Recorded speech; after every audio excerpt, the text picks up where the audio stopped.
பள்ளி மாணவிகளுக்கு பாலியல் தொல்லை அளித்த ஆசிரியர் மீது குண்டாஸ் பாய்ந்திருக்கிறது. முழு விவரங்களோடு இணைகிறார் நமது செய்தியாளர் வில்லியம்ஸ். வணக்கம் வில்லியம்ஸ், இது தொடர்பான முழு விவரங்கள். வணக்கம். நீலகிரி மாவட்டம் உதகையை அடுத்துள்ள அரசு பள்ளியில் கடந்த சில தினங்களுக்கு முன்பு காவல்துறையினர் பள்ளி குழந்தைகளுக்கான குட் டச் பேட் டச் குறித்த விழிப்புணர்வு நிகழ்ச்சியை நடத்தினர்.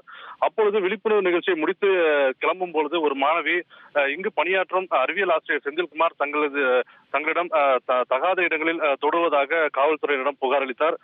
இதனை அடுத்து இந்த புகாரை அடுத்து காவல்துறையினர் குழந்தைகள் நல அமைப்புக்கும் உதகையில் உள்ள அனைத்து மகளிர் காவல் நிலையத்திற்கும் இது தொடர்பான புகாரை அளித்தனர்.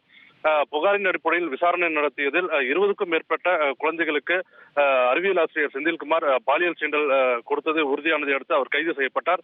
தற்பொழுது நீலகிரி மாவட்ட காவல் கண்காணிப்பாளர் நிஷா பரிந்துரையின் பேரில் நீலகிரி மாவட்ட ஆட்சியர் லட்சுமி தண்ணீரோ தற்பொழுது ஆசிரியரை குண்டர் சட்டத்தில் கைது செய்ய உத்தரவிட்டுள்ளார். தொடர்ந்து இவர் சிறையில் இருப்பதால் இவர் மற்ற பள்ளிகளில் பல்வேறு பள்ளிகளில் பணியாற்றி வரும் நிலையில் இவர் மேலும் எந்தெந்த பள்ளியில் பணியாற்றினாரோ அந்தந்த பள்ளியில் இது போன்ற பாலியல் சீண்டலில் ஈடுபட்டுள்ளாரா என்ற விசாரணைக்கும் காவல்துறையினர் தயாராகி வருகின்றனர். உங்கள் விவரங்களுக்கு நன்றி வில்லியம்.